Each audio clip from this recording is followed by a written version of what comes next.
मैया की जय। इस वक्त हम मार्कंडे ऋषि की तपस्थली जानकी चट्टी में मोहनी बाबा के आश्रम में हम आए हुए हैं और संत दर्शन की यह अभिलाषा लिए हुए अभी हमारे जिनसे अभी हम बात करने जा रहे हैं परम पूज्य स्वामी अनिरुद्ध दास जी महाराज।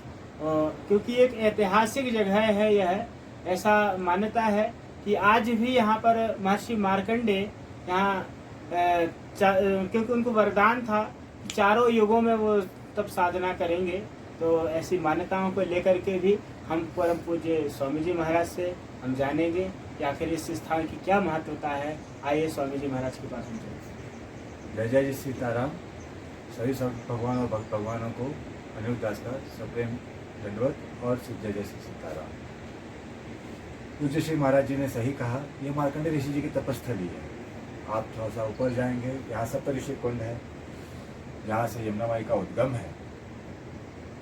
और साथ ही साथ मार्कंडे ऋषि जैसा आपने कहा कि उनको चारों युगों में वरदान मिला है कि वो तपस्या करें, तो इसी तरह वो आज भी तपस्या कर रहे हैं। और जो ये जल आ रहा है गरम, हल्का सा गरम जल आ रहा है, ये हल्का गर्म है और हल्का खा रहा है। ये इनको कहा जाता है कि तपस्या के पसीने का जल है। मार्कंडे ऋषि जी के तपस्या के पसीने का जल है, इसलिए लेकिन ये सबसे बड़ा औषधि भी है। औषधि रूप में भी ये बहुत कारगर है। जिनको थोड़ा सा ये चमड़े की कुछ बीमारी होती है उनके लिए भी कारगर है। और बाकी उनके प्रताप से वैसे ही सारे दुख दर्द हट जाते हैं, बढ़ जाते हैं। यमुना माई का किनारा है, यमुना तीरे हम बैठे हुए हैं। तो बाकी मार्कंडे जी की तपस्या हमेशा यहाँ रही है। उनकी पुण्य भूमि भी कहा जाता है, ये उनकी पुण्य भूमि भी है।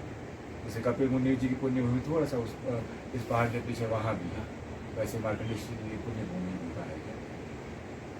सप्तऋषि कुंड है, सातों ऋषियों के रूप में वहाँ कुंड विराजमान है। वहाँ से यमुना माई का उद्गम है। आप जहाँ यहाँ से 5 किलोमीटर जाते हैं वो प्रकट, वहाँ यमुना माई प्रकट हुई नीचे से।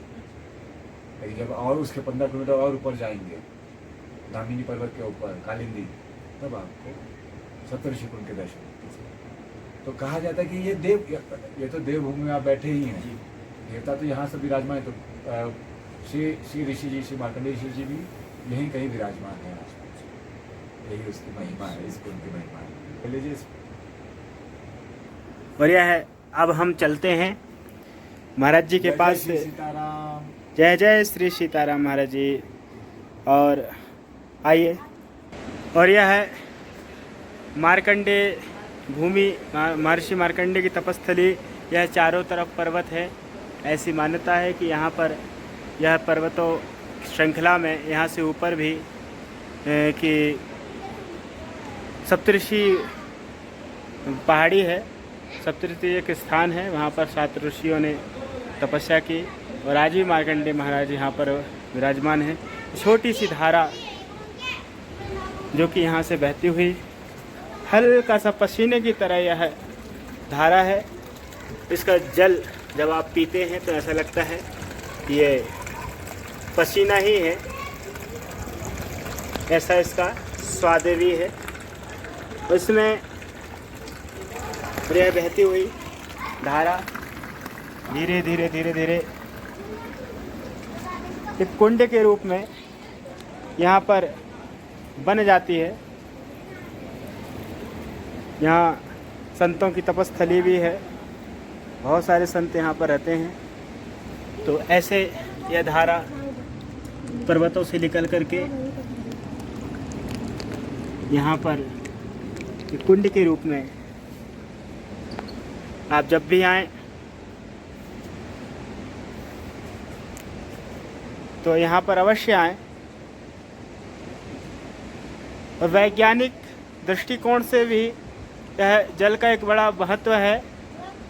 आध्यात्मिक दृष्टिकोण ऋषियों की यह पावन भूमि जो है तो है, लेकिन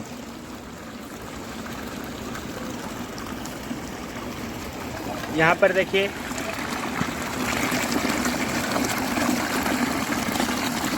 शिवलिंग के लिए जैसे ज्योति का निर्माण करते हैं, वैसे यह कुंड है।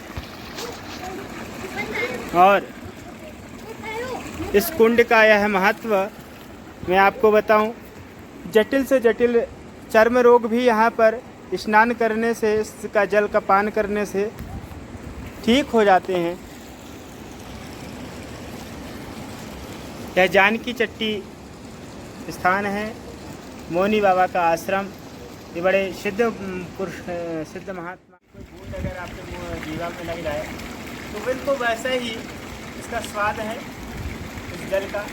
और यहाँ इस जल का पान करने से, स्नान करने से आपके शरीर के सारे समस्त प्रकार के रोग हैं वो भी ऋषियों की इस तपस्थली में आके ठीक होते हैं।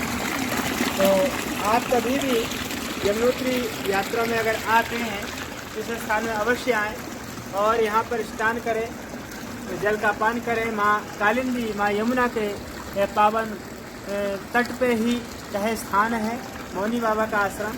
तो आप सब दर्शकों से निवेदन है, एक बार इस स्थान में ज़रूर आएँ। बड़ा आनंद हमको प्राप्त हुआ है यहाँ पर, बड़ा और मन भी बड़ा प्रसन्न हुआ।